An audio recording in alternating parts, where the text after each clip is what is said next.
Briefly, he retreated into his own private domain. In those moments, he saw again the child who had first trodden a rugby field. Not one of this importance, of course, rather a simple pitch in the small community of Coorau, situated in the Waitaki Valley in New Zealand's beautiful South Island, between the Waitaki River and the St Mary's mountain range. He turned back the years in his mind's eye to that child's eager participation in any activity associated with a rugby ball. There he was, just 7 years of age, knees muddied, as with all little boys, wearing a jersey and shorts that were a tad too big and socks flapping at his ankles. The child was intently watching from the touchline a game played by the club's senior men. How that boy longed to be out there with them.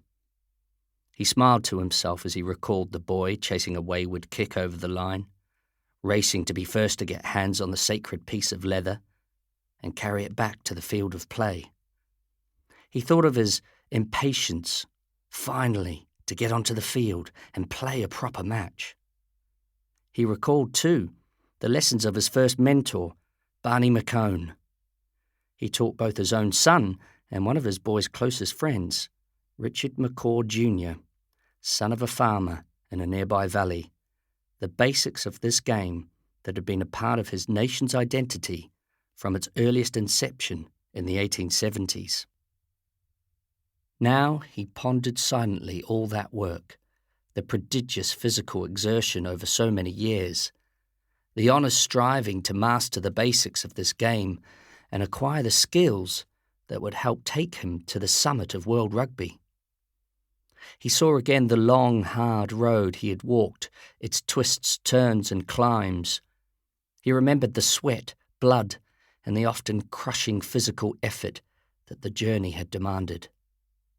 In those private moments, he saw, too, the boy become a man, the hopeful child protege first to wear an All Blacks jersey and later earn the ultimate honour, captaincy of New Zealand's rugby team.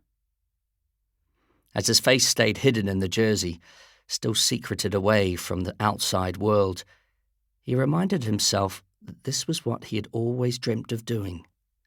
He sought these moments of reflection because he wanted to ward off, as if it were a strong, jolting hand, any element of familiarity. Even today, on the occasion of his 148th and final cap.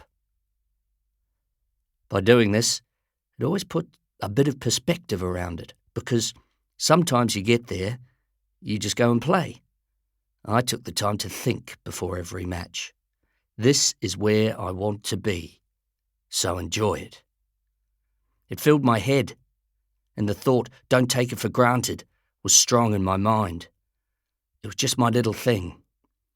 I never wanted to roll into a game, just play it and then think afterwards, you know what, I didn't really give that the performance or the effort that was needed. So I did that before every match, just to make sure. It was a wee reminder to me about how privileged I was to wear that jersey and never take it for granted. The importance of the ritual was not lost on his teammates. They understood his need for time and space. Of course, it was his life's work. For sure, in retirement, life would be very different. But always, whatever the time or place, rugby would attempt to drag him back, like the enthusiastic youngster demanding just one more kickabout with his dad on the local field, as the light faded and the winter gloaming descended. In the years ahead, he would come to ponder these times, marvel at their memory, and give thanks for his preeminence at this game. But he would celebrate chiefly not his own achievements on the rugby fields of the world, but the enduring legacy of the jersey he had worn with such distinction and pride. To him, the greater glory was to his nation, New Zealand. His considered opinion was that he was the fortunate one, not the country's rugby team that had embraced him so warmly for so long. Like coach Steve Hansen, the man who masterminded New Zealand's triumph at the 2015 Rugby World Cup,